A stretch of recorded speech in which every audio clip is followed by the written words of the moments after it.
தென்னாடுடைய பெரியவா போற்றி பெரியவா போற்றி பெரியவா என் நாட்டவர்க்கும் இறைவா போற்றி இறைவா போற்றி இறைவா சர்வஜா சர்வவியாபிமா பெரியவா சரணம் மகா பெரியவா சரணம் சர்வஜா சர்வவியாபிமா பெரியவா சரணமா எப்பிறப்பருக்கும் மகா பெரியவா போற்றி மாயப்பிறப்பருக்கும் மகா பெரியவா போற்றி அபாரகடா சித்தம் ஜானதம் சாந்திரப்பணம் ஸ்ரீ சந்திரசேகர குரும் பிரமாமதனம் கலியுதேவம் காட்சி யூடியூப் சேனல் பிரத்யேகமாக மகாபெரியோட பக்தருக்கு ஏற்பட்டு கொண்டிருக்கும் அனுபவங்களை ஒவ்வொரு நாளும் ஒரு அனுபவம் ஒரு தலைப்பின் அனுபவத்தோட தலைப்பு ஹோ ரகுபதி மயங்கி விழுந்திருக்கான்.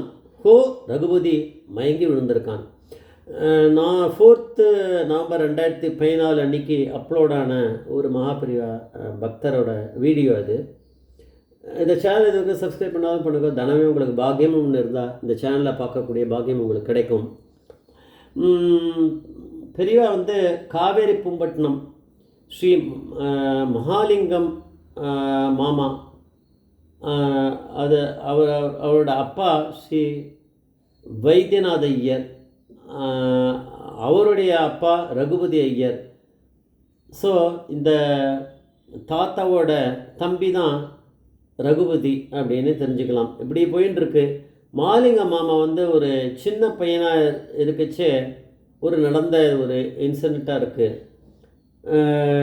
காவேரி நதி ஓடி கடைசியில் கடலில் சங்கமம் ஆகிறதுக்கு இந்த காவேரி பூம்பட்டினம் வழியாக தான் போகிறது. மாப்பெரியா வந்து தெற்கு பக்கத்தில் வானகிரி அப்படிங்கிற ஒரு பிராமண அக்ரஹாரம், அப்புறம் வடக்கில் பழைய அக்ரஹாரம், புது அக்ரஹாரம், இதெல்லாம் ரெண்டும் இருந்திருக்கு. இவா வந்து புது அக்ரஹாரத்தில் வசிச்சுட்டு இருந்திருக்கா. மகாபெரிவா வந்து அப்போது வானகிரி அக்ரஹாரத்துக்கு தான் வந்திருக்கார். புதுசு பழைய அக்ரஹாரம்லாம் வரல. வானகிரி அக்ரஹாரத்துக்கு விசிட் பண்ண அங்கே யாராவது பக்தர்கள் கூப்பிட்ருக்கலாம், விஜயம் அதுக்காக வந்திருக்கா. அந்த காவேரியை தாண்டி அக்கறையில் கேம்ப் இருக்குது. பெரியவாங்க தான் இருந்திருக்கா. அங்கே ஒரு சிவன் கோவில் இருந்திருக்கு, பெரியவாங்க இருந்திருக்கா. புது அக்ரஹாரத்தை சேர்ந்த சில முக்கியஸ்தர்கள்லாம் அவள் கூட வந்து வைத்தியநாத ஐயர் அவரோட தம்பி வந்து ரகுபதி வந்து ஐயர் ஒரு முக்கியமான ஒரு பஞ்சாயத்தன பூஜை பண்ணிட்டு இருக்கார் வீட்டில். அதை முடிச்சுட்டு தான் அவர் எங்கேயும் கிளம்புவார். அதனால் அவர் வரல, இல்லைன்னா அவர் வந்திருப்பார். அந்த வைத்தியநாத ஐயரோட தம்பி ரகுபதி ஐயர் வரல. ஆனால் நம்ம இப்போ சொன்னோம், அந்த மகாலிங்கத்தோட அப்பா தான் வைத்தியநாத ஐயர். ஸோ மகாலிங்கம் ஐயர் வந்திருக்கா, வைத்தியநாதெல்லாம் ஐயர் வந்திருக்கா. ஆனால் அவரோட தம்பி தான் வரலை, ரகுபதி ஐயர் வராமல் இருந்திருக்கார், அவ்வளோதான். மற்ற ஊரில் இருக்க சில பிரமுகர்கள்லாம் கிளம்பியும் வந்திருக்கா. அவள் வந்து அவளுடைய இதுக்கு வரணும், இதுக்கு அக்ரஹாரத்துக்கு பெரியவா விசிட் பண்ணணும் அப்படிங்கிறதுக்காக இவாளெலாம் கிளம்பி அந்த அக்கறைக்கு அந்த சைடு வந்திருக்கா. வந்து பெரியவா கிட்ட இது பண்ணியிருக்கா, ஒன்றா ஜாயின் பண்ணி எல்லாம் சேர்ந்துட்டு அப்புறம் வந்து இவர் பஞ்சாயத்து பூஜை ஒரு வேளை முடிச்சுட்டாருன்னா அவர் லேட்டாக கிளம்பி வந்து ஒன்றா ஜாயின் பண்ணிக்கோ, ஆனால் பெரியவா போய் நாங்கள் போய் பார்த்துட்றோம் அப்படின்னா அவரும் சரின்னு இருக்கார். அவர் பஞ்சாயத்து பூஜை ஸ்ட்ரிக்டாக முடியாமல் கிளம்ப மாட்டார் ரகுபதி ஐயர். அதனால் அது ஒரு ஏப்ரல் மே மாதத்தில் இருக்கலாம் அப்படின்னு அந்த இன்டர்வியூவில் சொல்கிறார். அதனால் ஒரே வெயிலாக இருக்கும் அந்த இடத்துல. அதனால் அவள்லாம் பேசி முடிவு பண்ணுறா, பெரியவா வரேன்னு சொல்லியிருக்கா, அதெல்லாம் ஓடின்னு இருக்கு.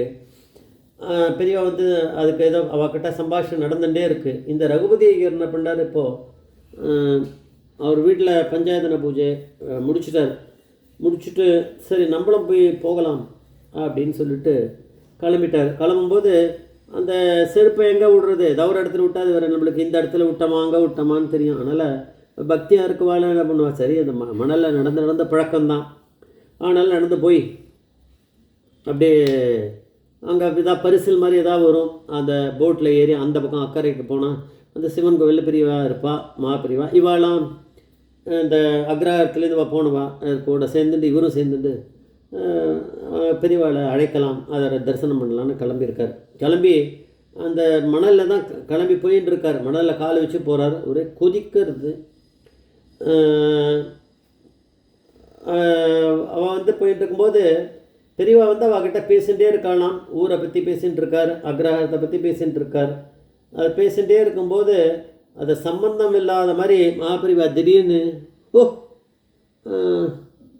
ரகுபதி ஐயர் வரல, அவர் வர முடியல அப்படின்னு சொன்னோடனே பெரியவா சொல்கிறான், ஓ ரகுபதி மயங்க விழுந்துட்டானே அப்படின்னு விழுந்துட்டான் அப்படின்னு சொல்லி சொல்கிறாராம்.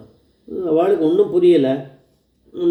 அப்புறம் வந்து வரல அவர் அப்படின்னு சொல்லியிருக்கா போல இருக்குது.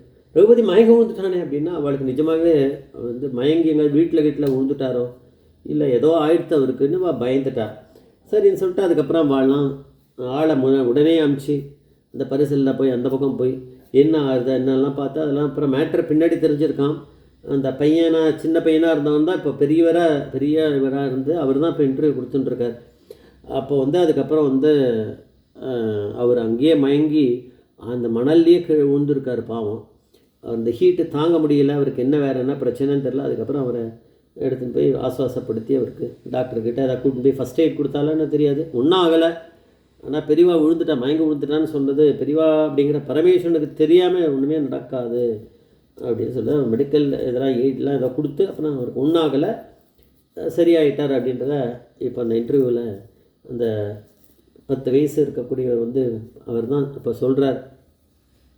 அதை காவேரி மகாலிங்க மாமா அப்படின்றவர் வந்து அவர் அப்பா வைத்தியநாதர். மகாலிங்க மாமான்றவர் தான் இப்போது சின்ன பையனாக 10 வயசு அவன். அப்போ அந்த டைம் அவருக்கு அவ்வளோதான். அவர் வந்து சொல்லியிருக்கார்.